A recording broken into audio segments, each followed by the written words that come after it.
Howdy, howdy, everyone. Welcome to episode 9 of Between Two Wolves. Today we've got one of my bosses, one of the leads, one of the champions of Monumentus, ShadowVisions. Shadow, how are you today? Quite the introduction there. Well, you've got a lot to live up to. Have you seen Rooks yet? No, I haven't. She had quite a few titles for you. She called you a force of nature. So Oh, today we're no. gonna see how well you live up to that as we chat. Oh, she's one to talk, but yeah, Well, doing fantastic. How are you? I'm just great. Thanks for asking. So where are we? We are in Teal today. This was, I don't know, I would consider it the first dungeon that I led from start to finish every part of. And this is a dungeon that has been in the works for years before it actually released. It was originally spawned from a design document Kaladin had made. No one was interested in picking it up over the years, and eventually, once we were done with Purple, and it seemed like me and Wonder were in a good place to take on a task, because Colossal is that one, and so worked with her and put our own spin on it, along with a few other builders, and brought it to life. And I think it has a few flaws, but I think it's one of the better dungeons of the game, and I think so do most players, so I'm really proud of it. The recent poll agrees with that assertion. So well done. Wonderful. I'd say so. And we got which modifiers on again? Yeah, so I actually didn't even look. We got Entropy 3 today, so... Oh, I have to part at the dungeon. And I've got chat off, so that's all on you. We've got one Arcanic, one Dreadful, one Colossal, one Legionary, Pernicious, and Chivalrous. So all That's a across the board. pretty good spread, except for that Colossal. Yeah. We'll pray for good rolls. Mm-hmm. So, why don't you first tell us what you do here on the team? Yeah. I make traps like this one. was one of my favorite traps. This dungeon has a lot of traps, by the way. Pretty much all of them were made by me. But yeah, as far as what I do, I mean, it might be easier to say what I don't do. I don't do mechs and I don't do lore, but everything else is kind of on the table for me in terms of being willing to pick stuff up in order to get some of these big projects out the door. Usually with leads, like Square, you would consider like the build lead or stick the balance lead, busty server ops guy. I like to consider myself kind of the content lead in terms of working on major projects, organizing people, getting them out the door. I have a pretty good track record in terms of releasing content, especially bigger projects like dungeons and stuff like that nature, like the seasonal pass, which is a whole new plugin system. So that's kind of what I do in a nutshell, is organize people into bigger things and find little pieces for people to help contribute to and encourage them to work on them. Well, very nice. Sorry, I kind of underestimated how hard a delve is.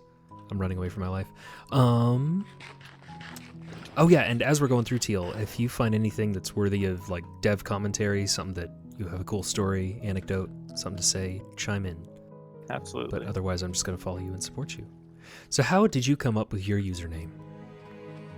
Yeah, so a lot of people kind of assume instantly that my name is based on being an edgelord because of the shadow part, but that's actually not true at all. So when I was 9 years old, my parents gave myself and my siblings a PlayStation 3 for Christmas. This was in 2006. And, as one does when they get a console, they want to play online and they have to make a username. And mine happens to have stuck with me throughout that entire time.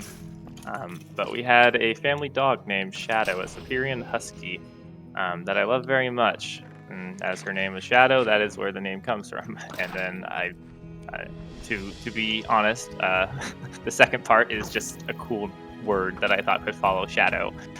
So a little bit of edge there.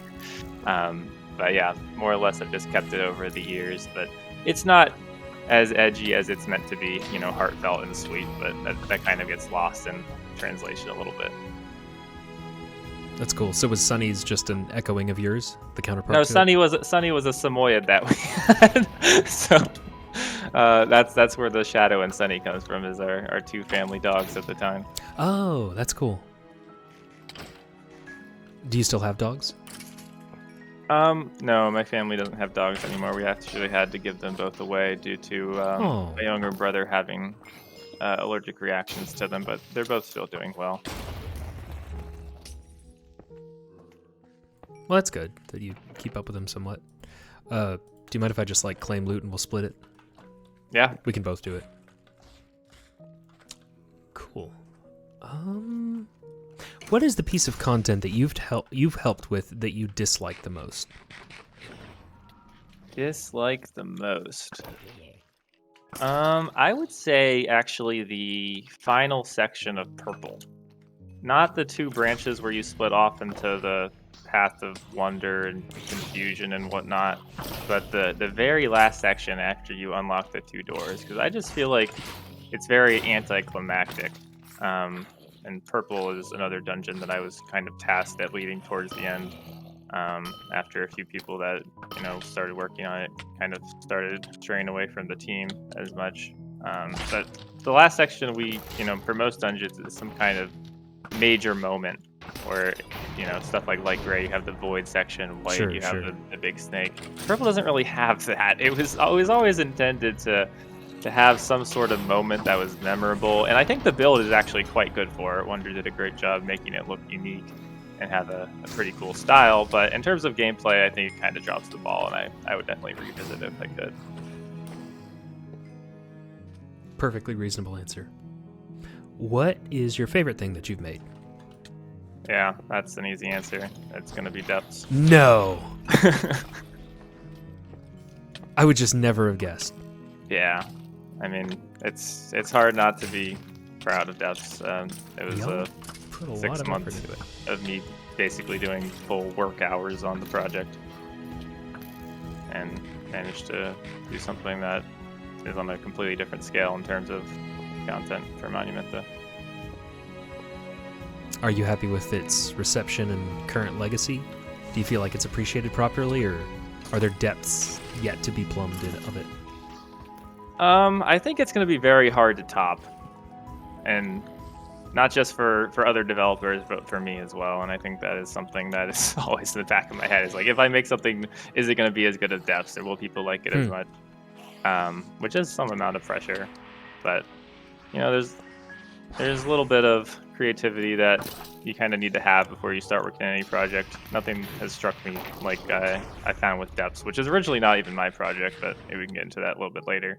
But yeah, I'm happy with the reception. I personally would consider, like, if it wasn't number one in some of these polls, I would consider it a bit of a failure, honestly, which how much work went into that, how many people spent so much time. Sure. It's just on another level in terms of effort invested for dungeons, but I think it paid off. That's reasonable. What's your favorite to play that isn't yours, that you had no part in?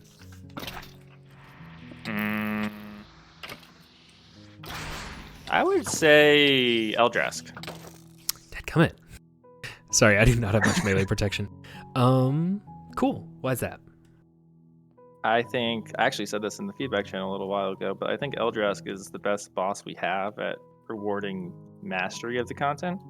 I think the more you play it, like the players that are really good at it, they're winning upwards of 90% of the time. It's not like Call where, a stray thing from one of the Immortals can just one-shot you out of the arena, or Lich where the team can let you down if they don't shoot all the crystals.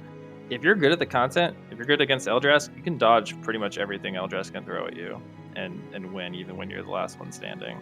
That's what I really like about it. There's been some really cool balance patches attempting to ring Eldrask in that have actually made it really, really difficult. And so there's been weeks where there's been like mole strategies in order to attempt to beat the boss, and I have just really good memories from trying to beat that. That's fun. Who is your favorite other team member? Ooh, there's a lot of team members. Do you need help getting your stuff back, by the way? If you want to cyan test it to me, but I'm almost back to the tree. I am not a proud owner of a cyan tester, actually.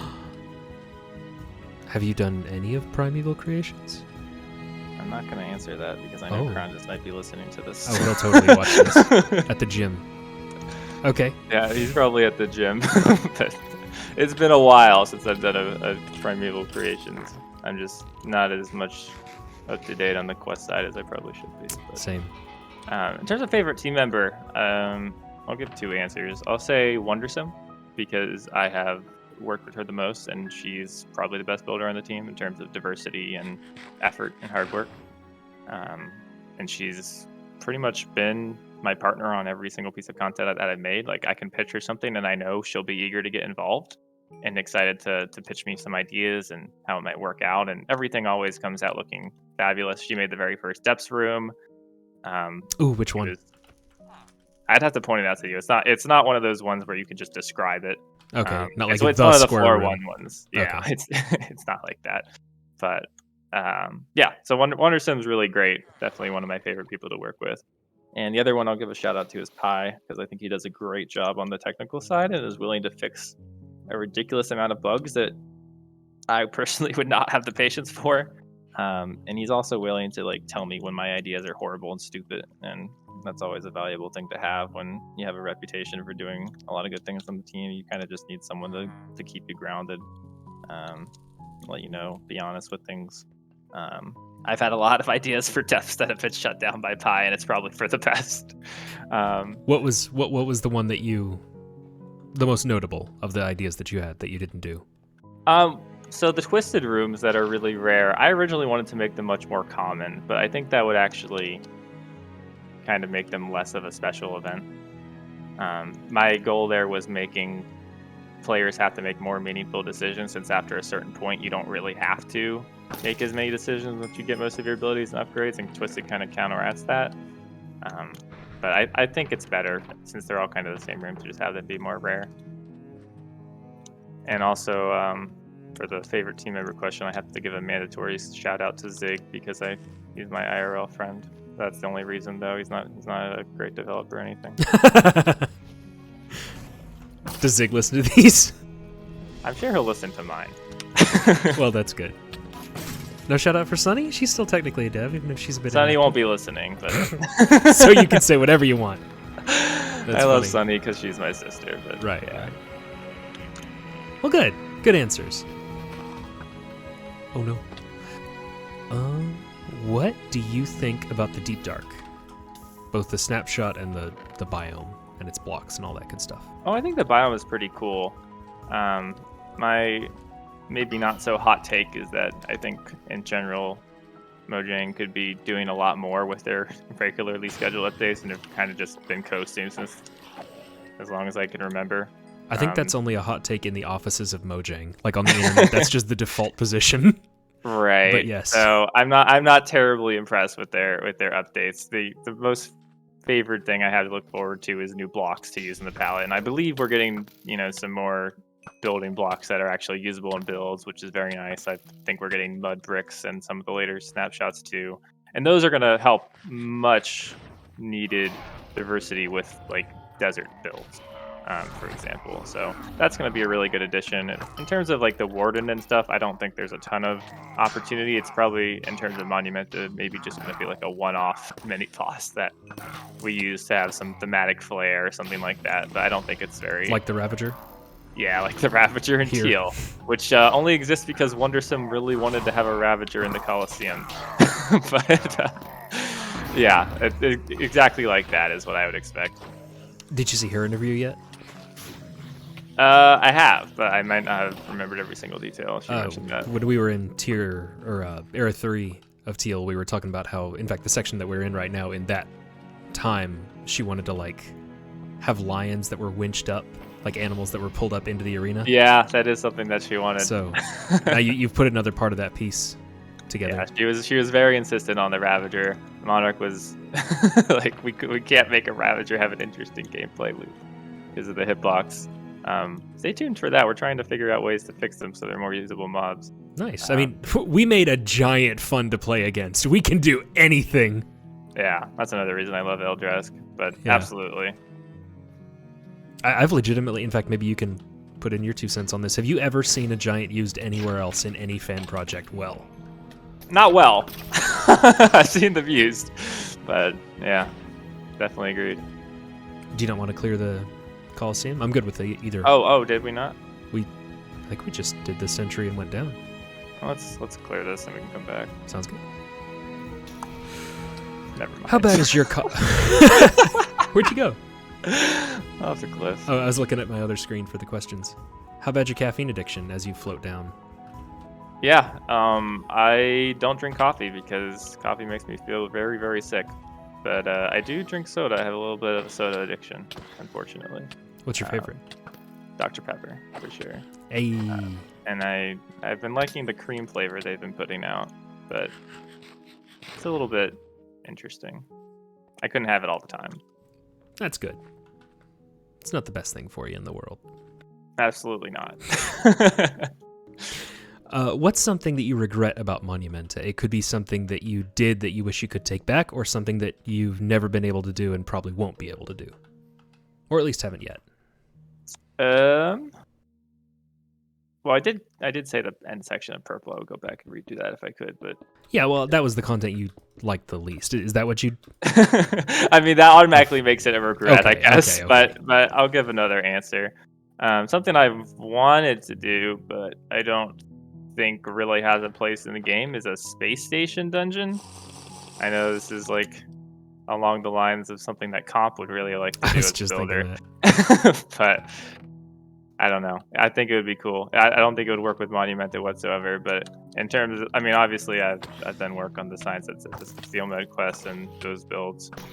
So kind of futuristic already in terms of that. But I just think having a cool spaceship build in the sky that you have like some anti-gravity mechanics. Oh yeah. See, something cool could be probably done with that. Well, you've clawed your way to the top of the hierarchy. Who can tell you no at this point? Yep. So that'd be cool. Hopefully we'll see that. And I think look a few back on people this. could probably still tell me no. I mean, yeah, but we're having fun with it. Cool. Was there ever a time that you've felt like giving up on a project entirely, despite how much time you've put into it? And have you ever scrapped anything that you've put substantial effort into? Yeah, I have scrapped a lot of projects. I think most people on the team that have been around for a couple years have many scrap projects. Where are you? I died. Completely Yeah. lost you. Oh no, it's so sad. I'm coming back. It was right up on the way to the Supreme Court, so it should be relatively safe. Sorry, so please continue. Yeah, this is a monumental skill issue. But in terms of projects that I scrapped, I had an entire working tower defense minigame made, and then the server updated to 1.16, and there was a bug with it where nothing would spawn properly, so I kind of didn't feel like fixing it, and so I just never released it. But it's probably for the best, because Gemini released a very cool Plunder's Blitz minigame that does a lot of the same things that it would have, but better. And as a fan of teamfight tactics myself, that it's kind of based on, I think it's a great addition to the game. Another thing that I scrapped was hard mode bosses. This never really got past the design phase, but I think that, a lot of the fun part of the bosses is the challenge. And for a lot of players that are endgame, the bosses are hard, but at a certain level, you expect to be beating them almost every time you play them when you played enough. So Sure. having a couple hard levels for each boss, that would give you increased rewards and do some insane stuff. Like Eldrask would just cast all of his abilities a lot faster. The ice would take longer to go away. Stuff like that. Yeah, actually having to be needing to mine it, would that be a really cool challenge? Yeah, exactly. And it would be something that you wouldn't really want to do in public runs, but you would want to gather and cater a group to get together to try and defeat these sorts of hard challenges. So it would kind of be like Trickster, but better, I guess. There's a lot of flaws with the Trickster system. We call them, I don't know if this is a generic MMO term because I've only been in one, but we call them statics in Final Fantasy XIV. Like your raiding party. Oh, that's a cool term for a static group. Yeah, I guess that applies a little bit for stuff like Strikes and Depths and Monumenta. Yeah, but that's what you would gather. You'd get your team. We're gonna go do the super hard Eldrask fight together. Everyone knows their jobs. Everyone knows their roles. It's a fun dynamic. So that's something I still want to add to the game eventually in some form. But obviously, for one, R3 takes priority, and for two, everyone on the balance team has a different idea of how they would like to do something like that. And so it's very difficult to get a proposal together that people all are on the same page about. And then another thing I scrapped was trying very hard to get the portal gun in some combat situation that would make sense. That would be cool. Yeah, but it's very hard to do, so I don't know if that will ever happen. But in short, lots of things have been scrapped. So you see some cool stuff from me, but there's a lot that doesn't always work out. I'm not a perfect developer by any means. That is a wonderful unintentional segue into my next question. Did you feel pressure to be perfect when you first started? There was some. I mean, I wouldn't say perfect by any means because you're literally an intern, and the team is very good about establishing from the very beginning that you will screw up and break absolutely everything. And when you're starting out, I was joining the team in early 2019 to be a bug fixer. Didn't do a whole lot of that. Ended up getting dragged onto a light gray project that was in desperate need of finishing. Oh my god, that was some damage. So yeah, I was a little bit pressured because I didn't think I was a very good builder. I didn't apply to be a builder, which is kind of something that I got into because the need was there, which can be said about a lot of the skills I picked up for the team. It's been a common trend in these. Yeah, I mean, I think that's really what separates the developers that really have an impact on the game is they're willing to do what's needed in order to see the server flourish. What was the question? Did you feel a pressure to be perfect right off the bat? Yeah, not off the bat. There's pressure to not screw up for sure, but I would say I have a lot more pressure now because of my reputation and track record of having strong releases, dungeons and content that is generally well received. I'm really proud that I was able to turn something that people would be as skeptical about as a battle pass into something that pretty much everyone upvoted when I looked for feedback on it, or at worst like neutral. So players seem to really like it, which I'm happy about. I mean, even further, Depths saying, "Hey, you're going into this without your class." Like that alone would put a whole lot of people off, and now it's the most positively received thing on the game. It's risky for sure. I wasn't interested, honestly, right away. Like, I like controlling it. Yeah, it was a lot of work to make sure there's something for everyone. But at some level, you kind of just have to forget about the pressure and what people expect of you and just make something that you want to make for the game. I sometimes struggle with doing that because I doubt my ideas sometimes, and I'm sure everyone else has their own personal doubts about, is this actually going to be fun for other people? But it's something you have to get past, and I would say, yeah, I probably feel more pressure now after being a lead for almost 2 years than when I started. Surprising, but I could see that now that you say it. I mean, I put an idea out there. People see my track record. They assume the idea must be decent at minimum, and it might not necessarily be. It's hard for me to just pitch out ideas and not have weight behind them. If I don't care too much and I think, hey, maybe there's a suggestion. I think Busty has this problem to the extreme, by the way. Yeah. Anything he suggests is treated as law, even if he doesn't really have that intention behind it. Yeah. I completely agree. I can't add anything to that. Dang. That's a really good answer. What is your history with the CTM genre?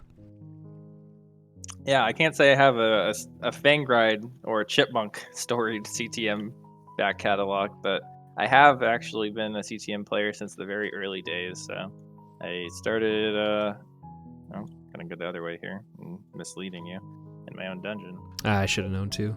I know this one pretty well. Yeah, but my first CTM map was Legendary by Vex. I started playing that basically as soon as it came out.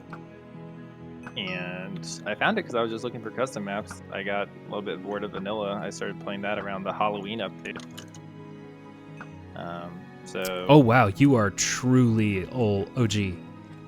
Yeah, I've been like 2010, so I was very young. I remember waiting a couple months for the Nether to come out, and so that puts you right around the same time as me. Yeah, and I was like, I don't know, 12 or 13 at the time. Wow. And of course, after playing it, I was like, I want to do this too. So, you can probably still find on the Minecraft forums. I had a thread for my maps, which I made 2 Race for the Wool maps because those were shorter and easier to make. There's things like Strawberry Jam and shorter, 3 objective maps didn't really exist at the time. It was all, major Vex maps and, stuff like Uncharted Territory. Everyone trying to get a piece of the pie. Final Fantasy as well. Good old days. So yeah, I released a couple of really bad Race for Wool maps at the time. Didn't actually do too much. I moved on to other stuff for probably 4 or 5 years, and then one day I stumbled back on the CTM community Discord.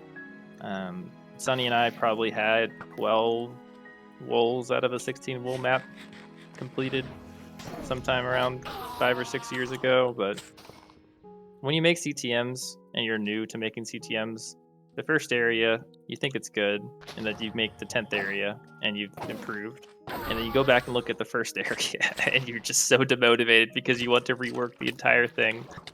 And I think that's something a lot of CTM mappers fall into. So I ended up scrapping that. I've released a few Strawberry Jam maps with Sunny. I think 1 or 2 for a couple of the teams, which are okay. That was both before I joined the team, so not my best work, but yeah, long history, played a lot, attempted to make a few.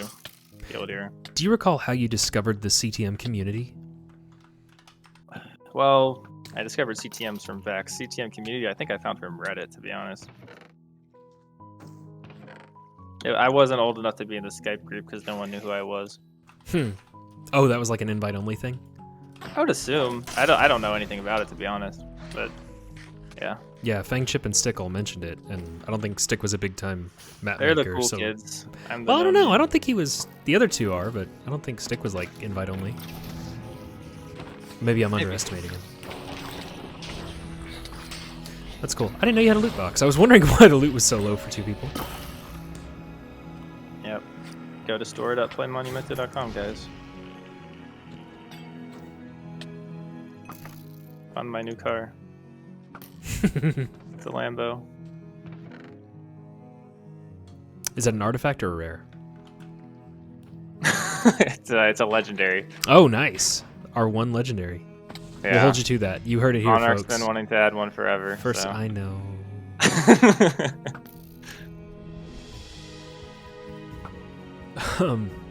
Do you still keep up with CTM map releases? I do. I like to play them with the Visionary Guild from time to time if I see a major release.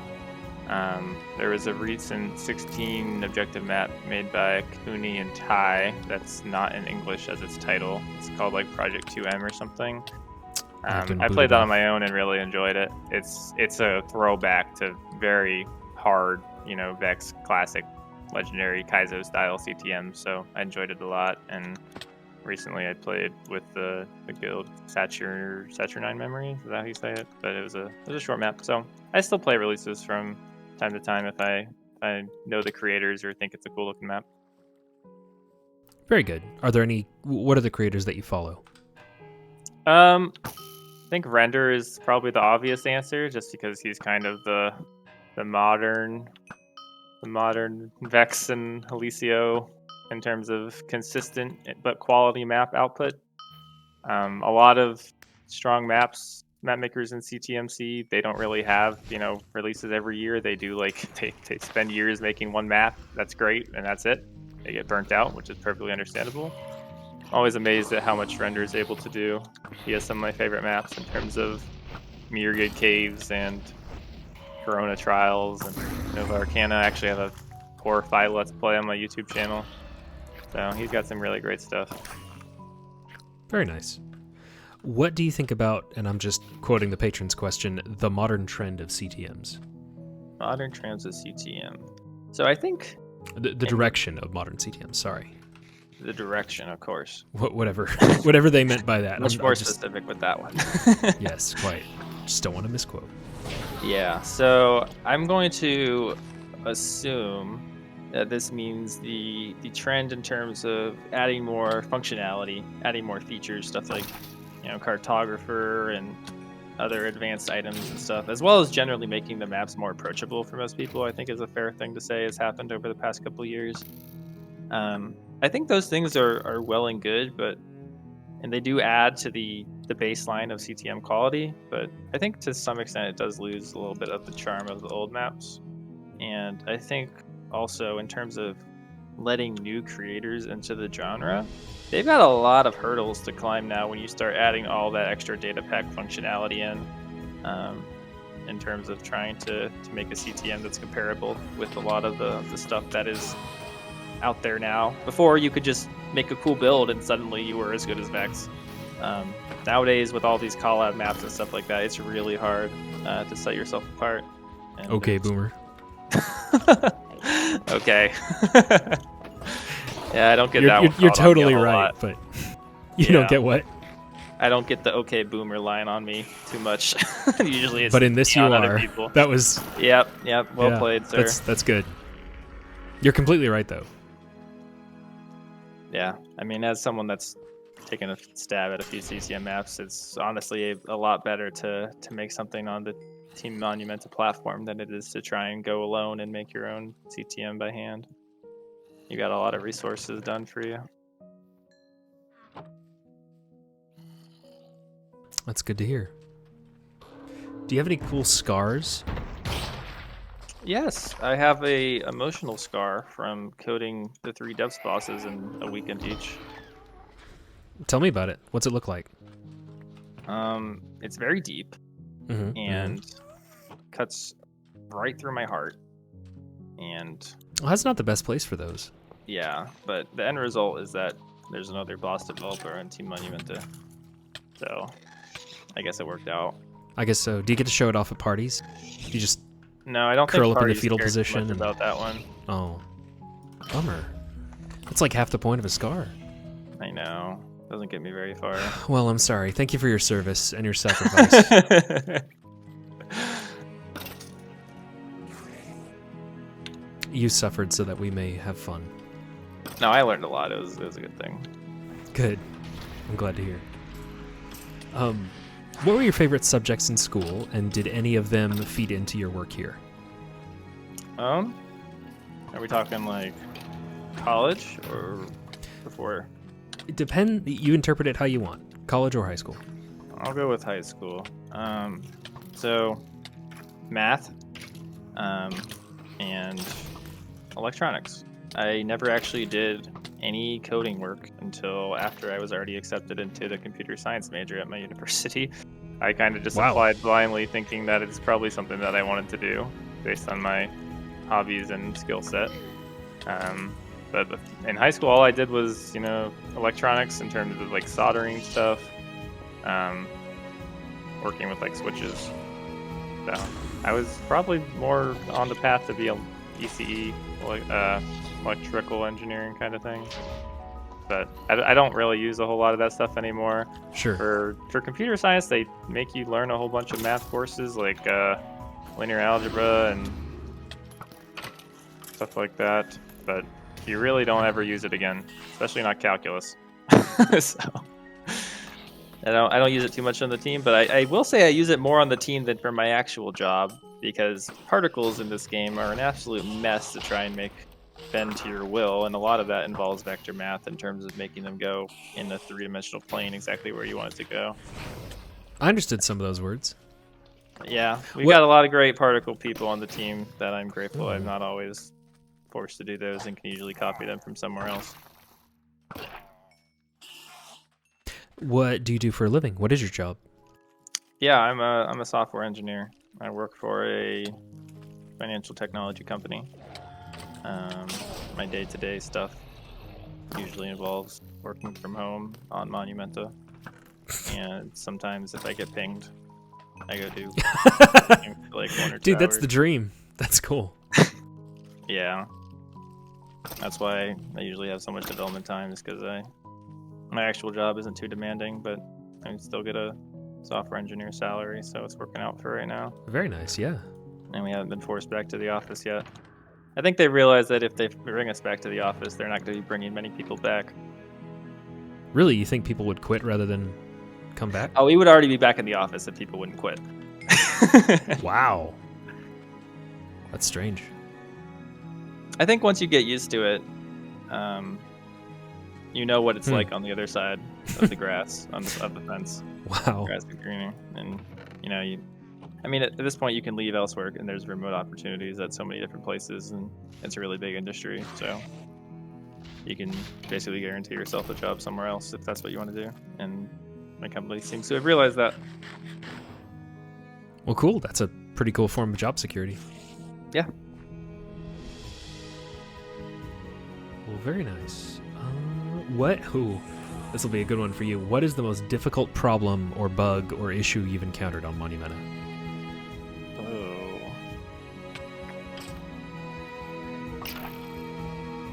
I feel like there's a difference between fixing a bug and building something.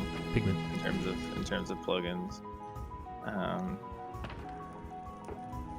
Technically, the most difficult thing I've had to make is probably the back end to depth, because I had no idea how it was going to work when I started, and I probably was not capable of doing it until I made stuff like stat tracking and the portal gun. I think if I didn't have the experience of making those things, I don't think I would have been able to technically make the all the code needed to make depths run at all. So that's probably the hardest thing. In terms of bugs, I usually make Pi look at them. So I'm sure he loves that.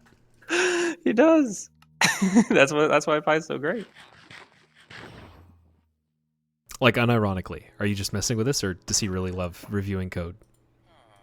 I mean, he wouldn't have fixed 17 bugs today alone if he didn't like fixing them. So Pi, you're amazing. Thank you.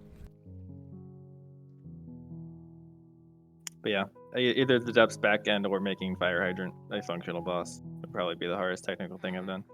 Nice. What were the big issues with Hydrant? Oh, that's not true actually, but I can't talk about other things that I've had to do that are hard because they have not been revealed yet.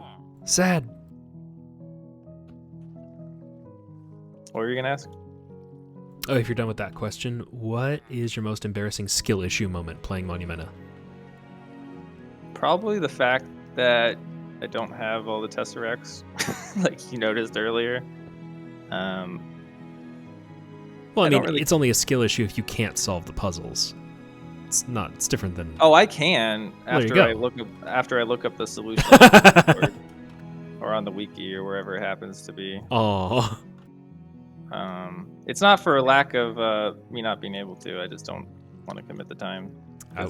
Personally, I don't really. It's not that I don't like the puzzle or anything. It's that I don't really view Monumenta as a quest and puzzle game as much as I do a gameplay focused game, and that's why most of the stuff I've worked on is trying to make the best gameplay possible.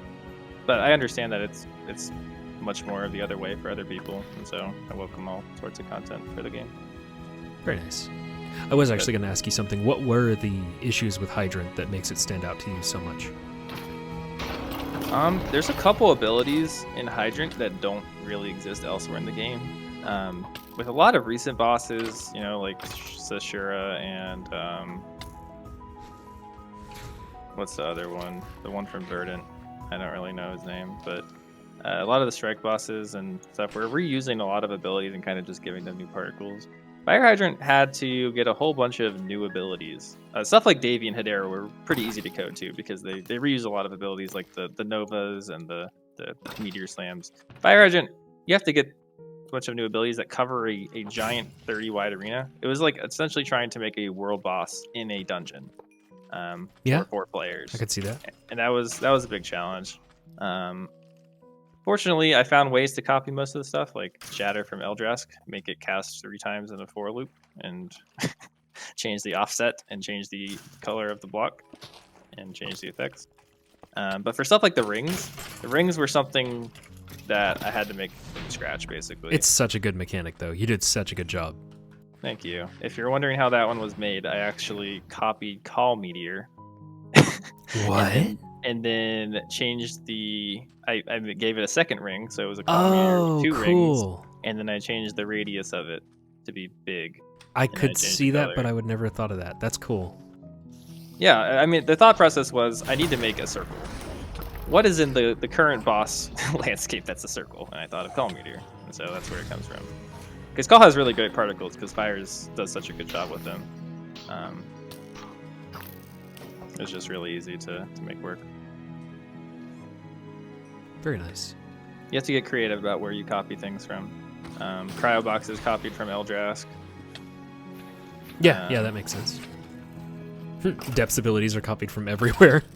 Yeah, everywhere, right?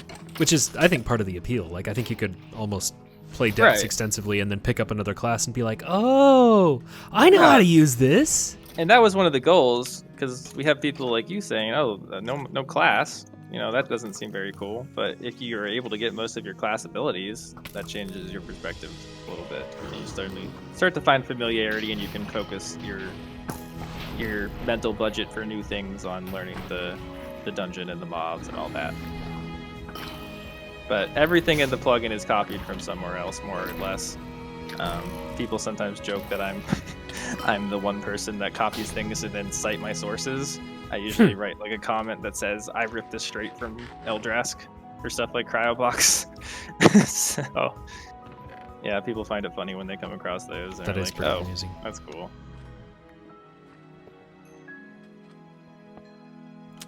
Very good. So since all dev work is voluntary, what keeps you motivated to work on things on a day-to-day basis? Or week to week? Week to week. Year to year.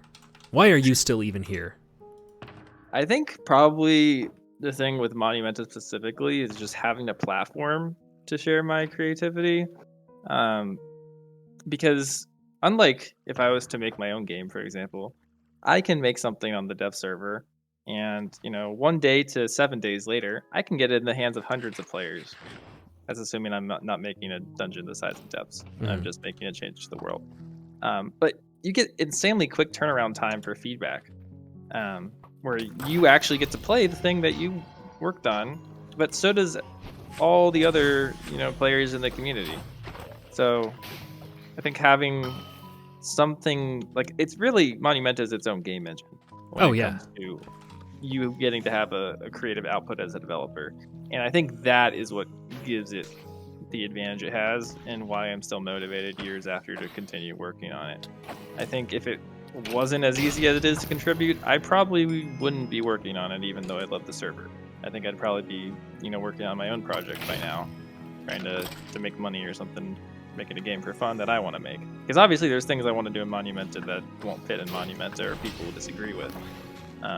But there's pros and there's cons, and overall Monumenta has a lot of pros in terms of arguing for itself as a tool when you have people like Busty that make things as easy as possible to contribute. Well said.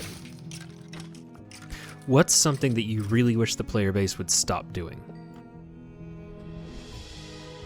Really it could be wish like just the player annoying base- or like actually demotivating. Could be. There's a lot of things players do that are demotivating.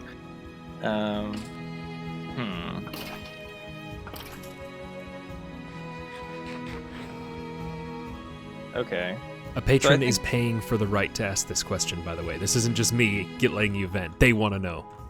Lay into them if you want.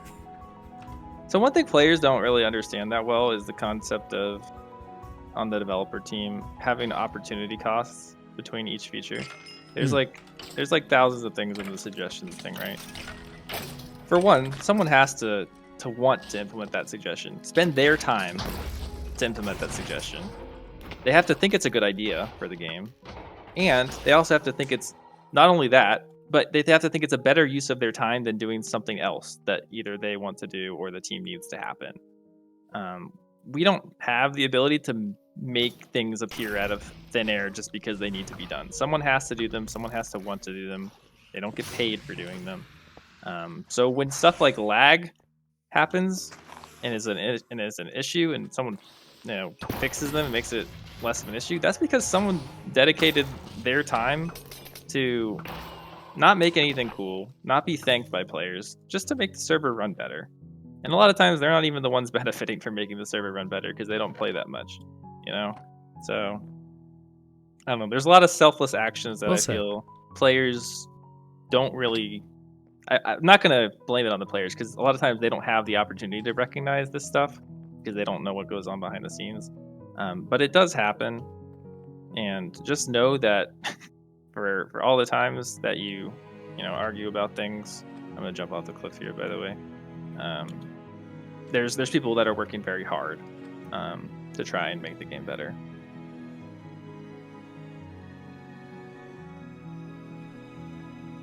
You got the key, right? I did. Okay. That was a very risky way to do it, but I made it. That's very well said. I hope some will take that to heart, but know that we don't say it out of anger. Just No, I mean it's totally understandable that it's hard to see, but people are working, and oftentimes in thankless positions to make the server better. Who are some of them, so they can be thanked here? In terms of server stability, I would say the three main people that are doing that are Combustible, Gus, and Zig. Zig does a lot of like day-to-day server operations that basically fix the hot fixing the stuff that goes wrong. Gus works on some of the major server issues, and Combustible does stuff like complete crashes, resolving those, and a lot of the stuff they work on day to day for Monumenta is making it so it's possible that we're going to have a Monumenta to play on for years to come, and the server is going to be more expandable to even more players to be able to join and experience the quality of the server. Absolutely. What are your realistic hopes for the sort of size of player base that we might get to? Yeah, I think this is going to be controversial within the development team, but I actually would love to see the server reach higher and higher numbers without really any cap. I think a lot of Like the Skyblock levels or Windcraft levels or I'm not so sure about the exact numbers of either of those, but somewhere in between probably. Although it's hard to get to that amount because you do run into the issue where we're gonna need to probably start paying people to do something to keep the lights on, and that's gonna cause some issues. But I think the team deserves to have that sort of recognition player base because Monumenta is one of the most fun games I've ever played. Oh, absolutely. Not Minecraft, Yeah. Monumenta. I'm 100% with you there.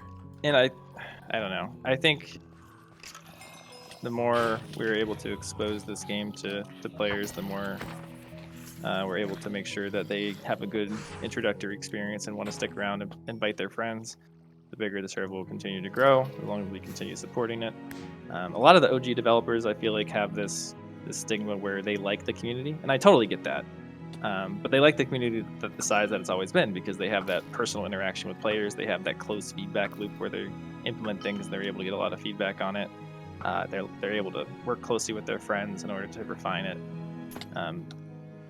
They're getting to speculate with players on every single piece of the lore. That's really cool. But I think having that sort of bigger sphere of influence, I feel like it's something the game deserves. I agree completely. You're probably going to retread some ground here, but I want to hear your full answer about why Monumenta is special to you. Yeah. So, I would say Monumenta is the place where I finally got to exercise and become confident in my abilities as a game developer. I did major in computer science, but I had a concentration my university has in game development, where they put you through several game dev courses, and it says that on my little certificate that I was a game dev major. Nice. But I never really did any game development until Monumenta. I wasn't confident in my abilities in order to actually design cool stuff, not necessarily implement it, because any coder can code things if they practice enough. But in terms of designing things, I didn't think I had great ideas. I just wanted to make something cool and have people enjoy it. But really, Depths is an entire game written in the engine of Monumenta. So it's basically like making your own game. I took a roguelike and I built it in the engine of Monumenta, and people like it. So, that is really an eye-opening experience for me that, I made something and people liked it. I'm not complete trash at this. And, I've never come across another project with so much passion from devs and players. It's definitely draining at times and stressful, but, it's not perfect. But getting to see other people, enjoy my content, it makes it all worth it.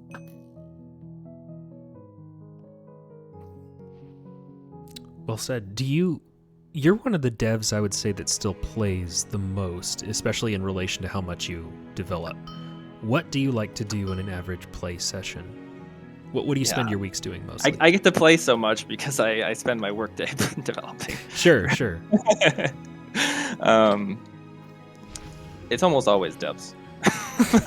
Hey, I'm glad especially with how much y'all tested, I'm really happy that you don't feel burned out on playing. It's really crazy, right? Because, Teal. I spent so long building Teal. And when it came time to playtest Teal, I did it. It was cool. When we released it, I played it the first week. And then I never wanted to see it again. You've looked at it so much. You've looked at every single little block here that you've placed. Every single little block. I built these stupid sandstone staircase. It's a good I tried to make staircase. this decent. Thank you. It's not Wondersome level, but I tried. And once you do this for the entire dungeon, it all sorts of blends together.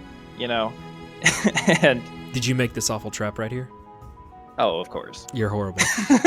We're ending my this interview favorite right now. one is the very first bridge in Era 3. People always still die to that. It's so funny. Yeah. We were playing Teal and Rook died to it last time we played Teal. That's a skill issue. But depths didn't have that problem. I still have almost as much fun playing depths as when we were first testing it. That's awesome. Man, what a great thing to be able to say. I feel like I've done something that other developers have not been able to do, is to make content that they can play 100 times and still find new things and enjoyment with it. And that the content is entirely designed to be that way. So, mission accomplished. In terms of what the average play session looks like, though, I have invented the seasonal pass, and I must complete every mission. I have tricked myself into my own fear of missing out. So, yeah, do that. Do the weeklies. I invent the weeklies, so I feel like it's the least that can be asked of me to actually complete them. That way, people can't complain that it's too much because the person that's actually making them is out in the fields doing all these little things, all these tasks. For sure. So it's always I a think joy it to have is a dev who plays his game. Yeah, I think playing the game is one of the best things you can do as a developer. I totally get that a lot of our senior devs don't have the time to do so and still contribute meaningfully. But I think at some level you need to be in touch with the game that you're building for, because otherwise you won't know what needs improving and you won't know what kind of content would make it better. Sure. That's why we have a demand that you complete pretty much everything in order to apply as a dev. Yeah, but for some people, if that was like 6 months or a year since you played the game meaningfully, the game has changed so much. Every month we have some insane changes coming out that really, revolutionize the game. Like last week we had the loot box. That's crazy. In terms of being able to share loot, that's something that we've wanted for years. Yeah. Finally it gets done. We have stuff like that come out every month. So I think being in touch with the game and knowing the immediate recent needs of the players and what would improve the game is one of the best qualities you can have as a dev. So I do try to stay, listen to players, read players' feedback, form my own opinions as well by playing the game. And that's why depths get so many changes. It's because I play depths and I'm like, hey, what if we did this? I think that would make it more fun overall.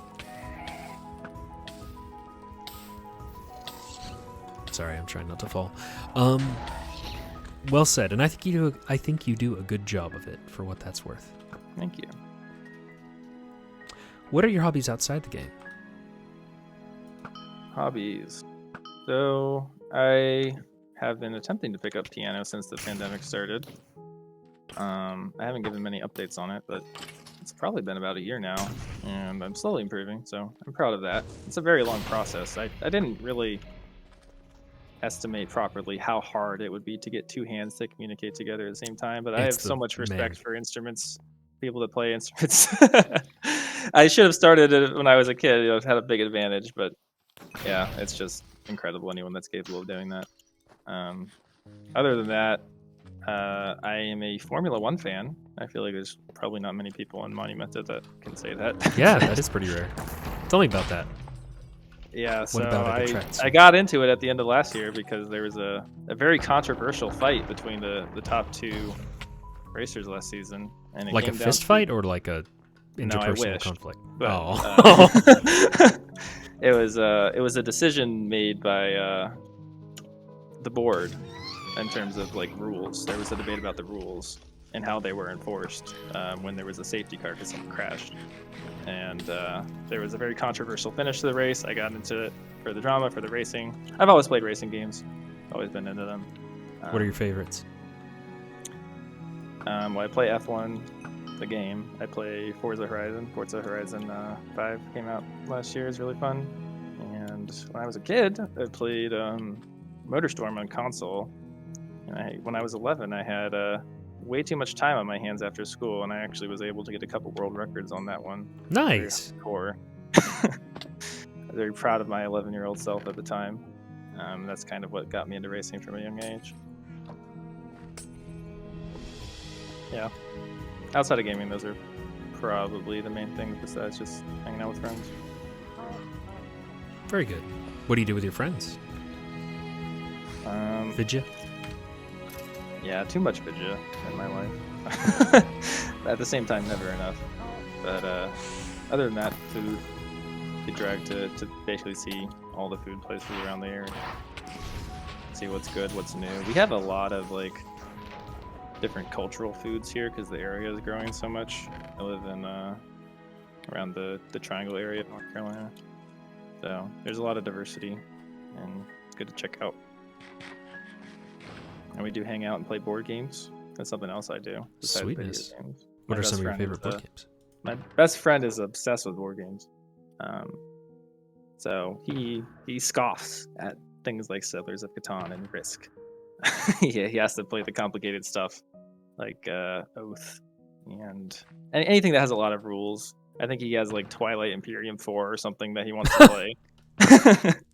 I'm not gonna get You involved just with made that. that up. No. Twilight Imperium 4. I think that's the name of it. Oh my gosh. I really do. You're probably right. Yeah, I mean, someone will probably correct me if it's not the name, but I really think that's what it is. We also have a Sherlock Holmes game that you can actually like put out a map of London, and just like simulate a mystery and try and Oh, that's solve cool. based on clues you have. That's pretty fun. So yeah. Very good. What has surprised you most about making Monumenta?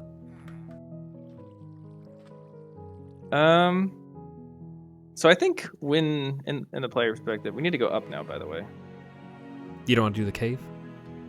We could do either. I was just working let's get the keys, Okay. because otherwise I'm gonna forget which ones we've done.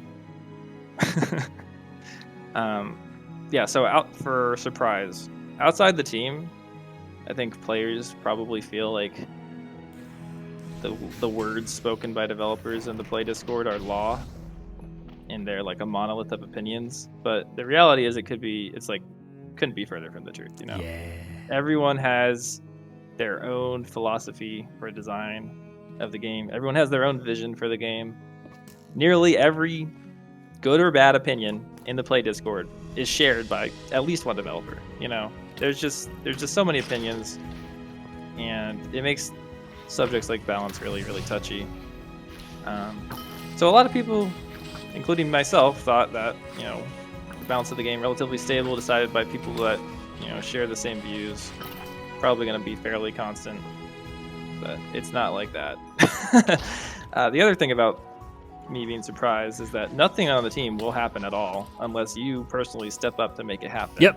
Whether that's by you doing it yourself or you trying to convince someone to do it for you with the proper skill set, and you better have a very persuasive argument for why that thing should be done. You can put your all into content, and some players will hate it no matter what as well. someone will always have critique, even for something that you spend way too much time working on. So you have to be self-motivated if you want to have a long tenure as a developer. That was something else that has surprised me. I thought a lot of developers feed on the feedback loop from players. In reality, that's a very unsustainable way of being a developer. Agreed. Would you agree with the statement that one of Busty's great strengths is that at least I've always gotten the impression that he would rather you do things that we then have to take back or fix than not do anything at all? Busty said that? I don't know if he said it in those words, but I feel like that's one of our strengths of, because I like what you said, that someone has to step up and actually do it. If you propose it and no one does anything about it, then it just languishes. And I feel like he's done a good job of telling people, true. Do it. Yeah, people need to learn the skills themselves. But on the flip side, Busty is also one of the greatest advocates for not doing things that are going to add more maintenance in the long term. Okay, that's kind of the opposite side of what surprised me when you said that. That's why we don't have stuff like an 8th class in the game. Well, I was about to say classes are like the one thing that I hear him echo that sentiment about, because it goes on him. Yeah, but also, every custom enchantment we add adds more processing time when you equip any item in your inventory. Stuff like bosses. Every time there's a server upgrade that breaks one of our plugin methods, we have to go update every single boss that has that implementation. So eventually, if we add enough stuff, it's going to become unbearable to update. So you kind of have to keep it, as not minimalist, but as efficient as you possibly can. And for a lot of coders, we were not very well practiced in our minimalism and optimization strategies because we haven't had to do that for anything. It's Busty Minecraft. Yeah, exactly. Busty is a tenured director at his software engineering real world experience, and has the insight and longevity to realize some of these issues and forethought to kind of prevent that from happening. So that is another one of Busty's strengths. He's usually the only one that is going to be willing to be realistic and be a downer when everyone else is on board for some idea, and it's a very necessary opinion to voice. It's nice that we all like him. Otherwise, that would be a real hard job to do. Yeah. Cool. Well, thank you for that little aside. I was curious what you thought about that. What is your fondest memory playing Monumenta, and what's your fondest memory developing it? As a player, I feel like I would be amiss to not mention my very first time playing in closed beta. I got all the way to the White Wool dungeon lobby, the Halls of Wind and Blood, and I had no one to play with. So I got a group of random scrubs together. One of them, I have no idea who they were, but the other one was A. Walter Skong. Who I did not know whatsoever, and that was I don't know if Walter remembers this at all, but it was a very fun run. It was absolute chaos. We all died so much. White was much harder back then than it is now. Oh yeah. But the audience was also very different. It was pretty much only CTM veterans that were going through this. They had a thing for pain. Thank you. And White was an awesome time, even with people that I never played with before. And of course, Walter is an amazing developer still today, so it's cool that I had that interaction with him. Other notable player experiences, I would say, Eldra's Mole Rat Week, where the only viable strategy to win was dig under the ground and mine holes to try and damage him from underneath. And just playing depths and going for world records.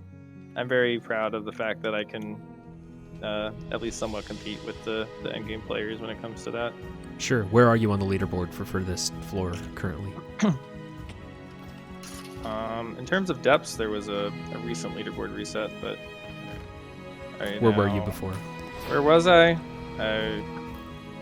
Top 10, 8th or 9th, I think. And now I'm still in the top 10 after the reset. But I played enough that I was number 1 at one point on the Eldra's leaderboard.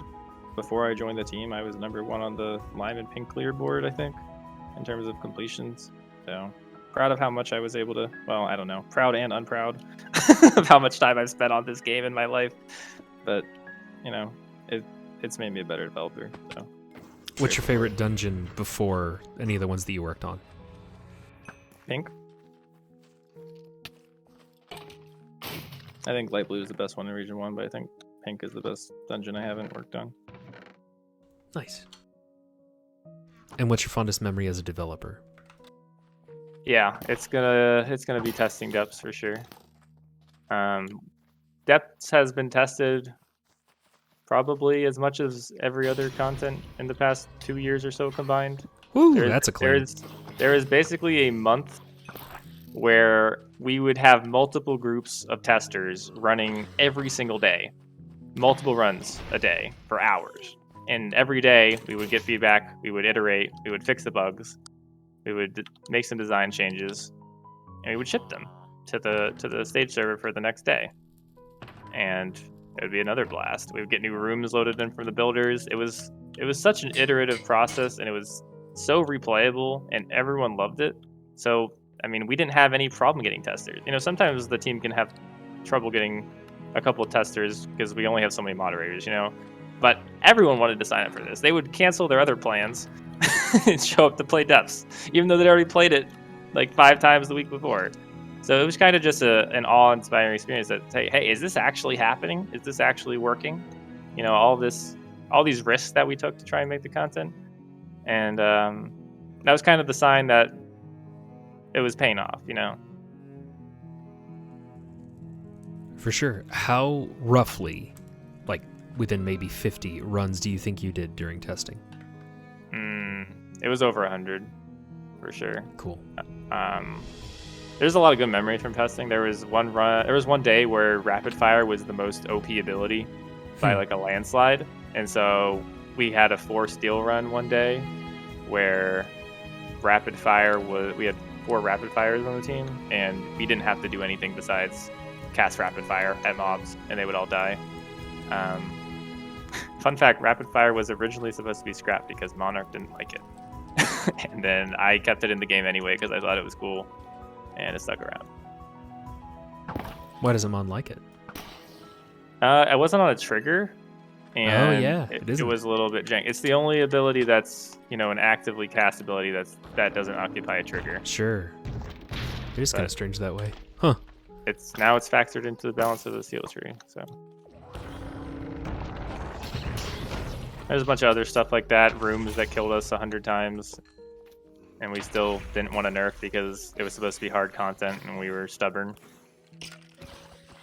Stuff like the Wonder Tightropes room on floor 3, the platform room. Oh, the chains. Gosh, yeah. The chains and the platform room. And the witch rooms on floor 1 when you don't have any abilities. It was just a blast. I'm sure Pi already told you about that as well, but remind me, maybe? Just how much testing was done, and he mentioned it a fair bit, but sorry, I'm trying to focus on not playing. I am not good with Scout. I don't play it very much.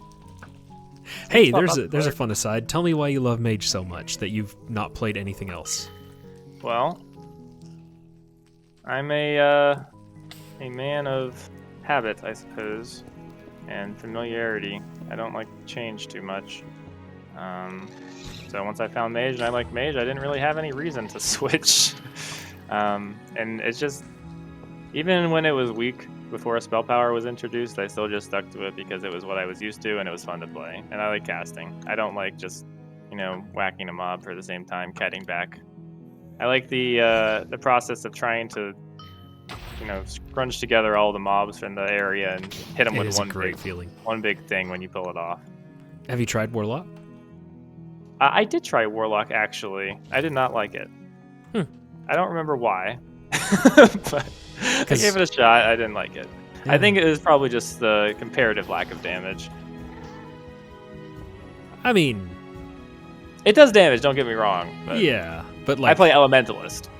okay, fair. But that like final burst that you just described, I'm like, that's amplifying Hex to a T once you've gathered the whole thing. But Yeah, and that was one of the inspirations behind Avalanche as well as a depths ability. It's just the shatter once you're able to group everything absolutely. up, lay down your territory, claim your land, and bait everyone into it. That's something that I didn't really feel existed in the main game.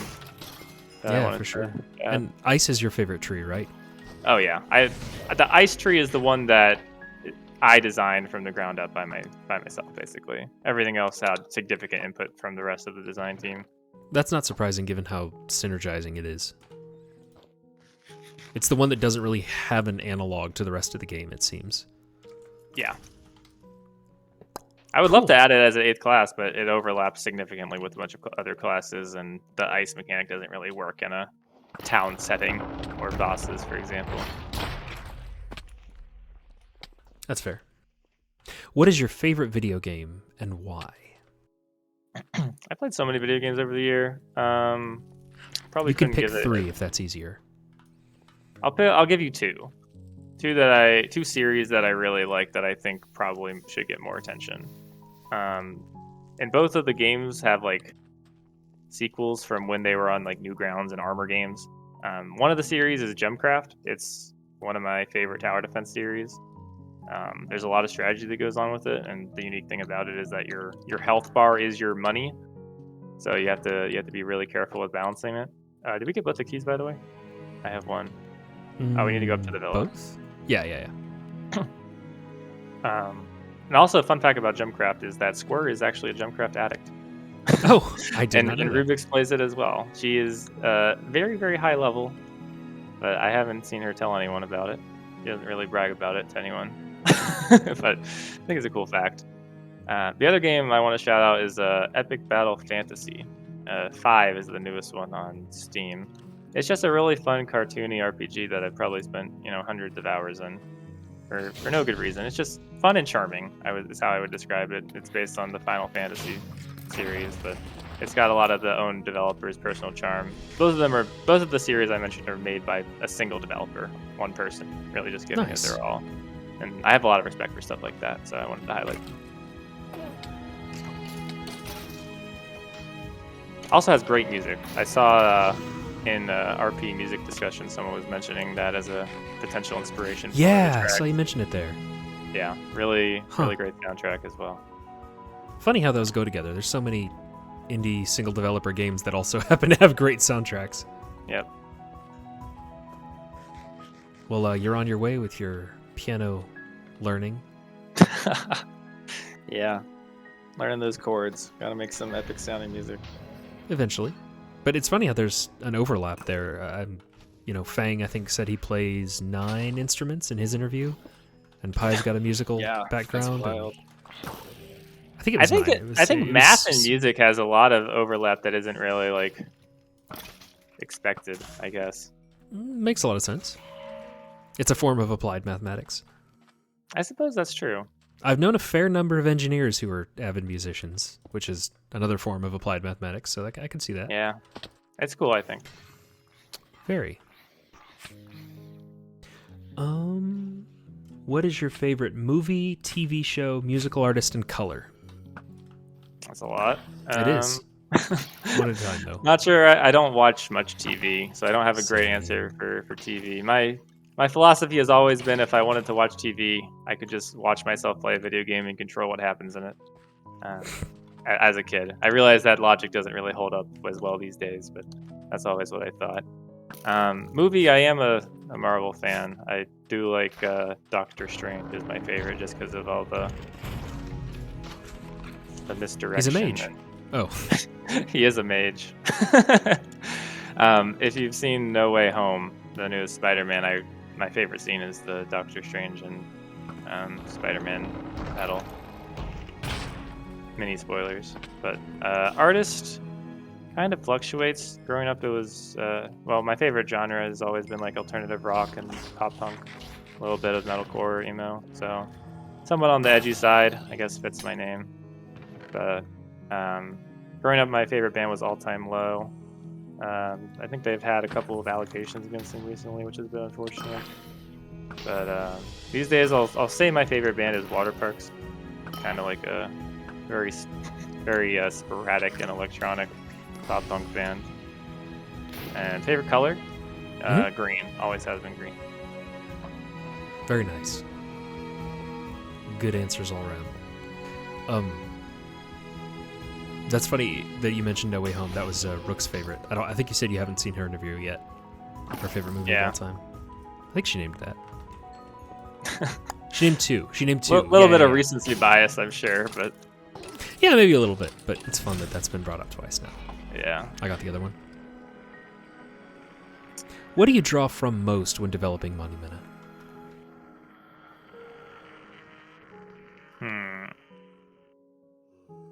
See, the thing is with me, most of my projects on the team have not been my inspiration. They've been something needs to be done. Shadow, you've led projects. You want to take over this and, lead people to actually finish it? And it's been that way. Like Gray, I got recruited to help. Purple, I got recruited to help. Wasn't my design. Teal wasn't my design. It was Cal's design. Finished this. Depths was Noel's design, actually. I think it was going to be a little bit of a bummer if it was, made and planned to the specs at the time, because it didn't really have the attention it needed to be polished. So I kind of took it and reworked it, and that's probably the most influence I've had. So yeah, I'm a little bit of a fixer-upper on projects, similar to Square, I guess. But that's a good comparison. In terms of inspiration for some stuff, Depths is obviously based on Hades. I played about 100 hours of Hades before designing and reworking Depths into the modern spec that it has.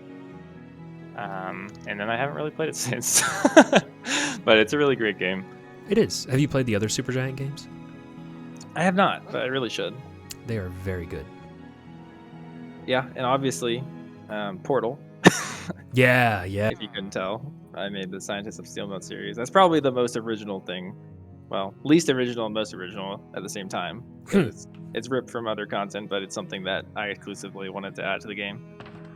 And followed up on making it. And then for stuff like the seasonal pass, I've taken inspiration from every single video game in modern times. You've certainly made it more tolerable than most. You might think that it'd be impossible to play all of those games and research, hundreds of games and draw from their battle pass to create the perfect battle pass in Monumenta, but alas, I've done it. I'm just kidding, but you should have stuck with that. I'm not going to claim anything I've made is perfect, because that is a road to pain in the Monumenta community. Oh, that's what you take exception to. Not I've played every modern video game. No, I've certainly done that. Oh, well. Very good. No one will give me crap for that. That's funny. I mean, I certainly think the seasonal pass is the least offensive battle pass I've ever seen. It's easy to be inoffensive when we aren't a for-profit game. Yeah, that kind of helps, doesn't it? The rationale behind implementing a lot of seasonal passes is something that players like, but the Venn diagram says it also overlaps with lots of money. And so that is more or less why it's a staple. But I try to take the best parts of it and turn it into something that players will excited to come back to Monumenta to do without missing out on too much if they didn't manage to do it. I went on and moved to Era 3. Yep. We're drawing to the end. Is there a particular section you want to attack or talk about while we're here? Yeah, let's do the interior. That's the part I built. Okay. What is your favorite era of Teal? Third. Has the most stuff. Also, I did most of the routing and island plotting. Sunny built most of the islands, but I'm the one that kind of put them into place, decided the pathing and how it was going to work, which is obviously very different than any other dungeon. I was very skeptical that the floating island gameplay would absolutely suck, and that it'd be really easy to just kind of get knocked off and have to climb back over and over again. And you do, don't get me wrong. But I think with the safe void mechanism, we made it a little bit more tolerable, and it's something that's pretty unique. I think people like hopping from island to island. It was a big risk. I wasn't really sure it was going to work out, but I'm glad it did. I was really kind of hoping you'd fall after just having talked about it. No, I wouldn't miss the only trap on this bridge. Only, yeah. Oh. Scoutmaster race. Yeah, and I don't really know how to put it, but it's like Teal feels like one of the most classic CTM areas. Really? Like, I have not heard that. No, not in a negative way. It's like that sense of impossibility. Like when I think of my favorite areas in the old Vex maps, it was like Tenebrous Crystals. It was like giant floating structures above Void. Yeah. Nightmare Realm is probably my favorite of his, which I think is unpopular. But I loved the whole, this could never even slightly exist in real life. And so I thought Teal felt like I think the premise nice of Nightmare Realm is modernization. really awesome, with the whole watching the YouTubers and figuring out what they hate and then making a map to spite them. I think that's pretty Was awesome. that the history? Yeah. Oh, I had no idea. I mean, I had no exposure to the whole CTMC until Monumenta, so I had no idea what the culture was. I just found the maps. Yeah, I doubt a lot of Monumenta players know this, but it was Vex would watch like the Let's Plays of the YouTubers that were playing his maps, like Zisto and Joe Hills, people like that. They would find out what they hate, and then he made an area for each of them. That's amazing. In Nightmare Realm, it's a really awesome premise. The map doesn't obviously has its flaws, but I think it's a very cool. Oh, that's sweet. Concept. I didn't know that. Well, cool. Tell us something interesting about you that I didn't ask about and that I probably wouldn't even think to ask about. Yeah. So I mentioned a little bit that I played too much video games as a kid and was very competitive, but in college I was an esports gamer for my League of Legends team.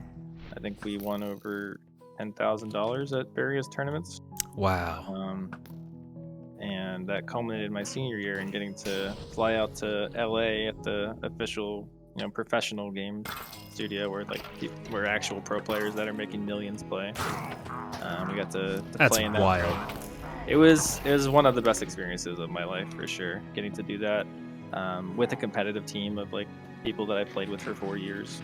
Working on team building and refining our strategies, prepping against other teams. I really miss that sort of competitive sports environment. I really don't like it for the game. I like it for the competition and working as a team. So I don't play much League anymore these days, but that is something that I would do that probably a lot of people don't know about. And also I do commentary for esports. Part-time. I'm a caster, so I do talk about that sometimes. Sometimes you'll get about to see LoL me on exclusively video. or other I've games too? casted for League of Legends, Wild Rift, which is the mobile one. I also cast and play first-person shooters like Valorant and Counter-Strike. I'm able to do those. So a little bit of flexibility, not a whole lot, but enough to get me hired for different stuff. Very nice. How did you develop both the caster skill set, like being good enough to be hired for things, as well as... Well, yeah, let's do that one first. Tell me about that. How did I develop my caster skill set? Well, yeah, how'd you get into that? I don't do a very good job at the talky fast person, the play-by-play, the one that breaks down everything happening on the screen. I could never do that. I'm not a rapper. I have no intention of doing so. I do very poorly when I attempt to imitate those things. But I got into it because I was a player. So our games a lot of times were streamed, and I would get involved and watch a lot of them, follow up with the people that were casting those games. And they were like, "Hey, you have a lot of opinions. You know a lot about the game. Why don't you give casting a shot?" And I said, "Okay." And so I did the analyst role, the one that isn't talking during the big action and fights, the one that breaks down what's going to happen next, what's going on, why the decisions are being made, why the players are doing the things that they're doing. And people thought I was very good at it. Not that I had the best delivery, that would come in time, but in terms of the opinions I was able to show and kind of explain to the viewers, that's where my abilities kind of shined. So I kind of built on that. I'm definitely rusty because I pretty much only do gigs like once a month or so or now, compared to a couple times a week when I was in the peak of doing it. But yeah, that's kind of where I started and how I was able to get that skill set. I just used what I knew as a player, and that's what makes you a good caster sometimes as an analyst. You see it all the time in sports, where you get Sure. From players, they go over to the broadcast once they retire.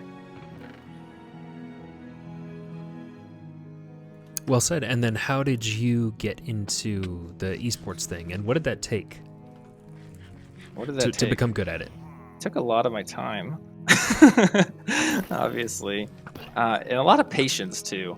What a lot of people don't really realize is that it's just like working on a development team here at Team Monumenta. Everyone has different opinions about how the game should be played, and you have to compromise pretty much every step of the way about what you end up what you want to end up doing for your final game plan.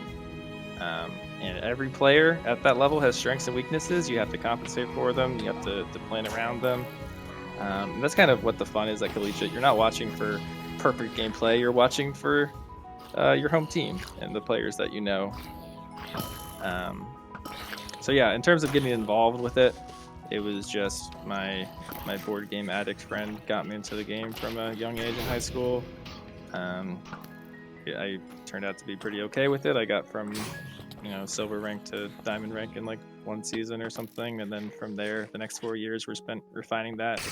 As soon as I got to college, I saw a Facebook post in the freshman group for my university that someone was looking to start a League of Legends team and they needed players. I said, hey, how about I do this? But of course the guy wanting to do that was playing my role. So I had to off roll for a bit, and then after a semester I switched over to my main. Cool, which is Ari? Ari is my most played champion. I play mid lane. That's the role. Oh, okay. Sorry, I know nothing about LoL. Yeah, but someone watching will. Sure. Yeah, doesn't have the best reputation as a game in the Monumenta community, but I won't defend it. I like it for the competitive experience, not for the toxicity. All right, that's fair. Has your good friend, the board game addict, has he played Monumenta? Does he know about your work here? Yeah, that's Porter, actually. Oh, okay, cool. Yeah. Yep. Got him. He's actually the reason I know Zig, so. Nice.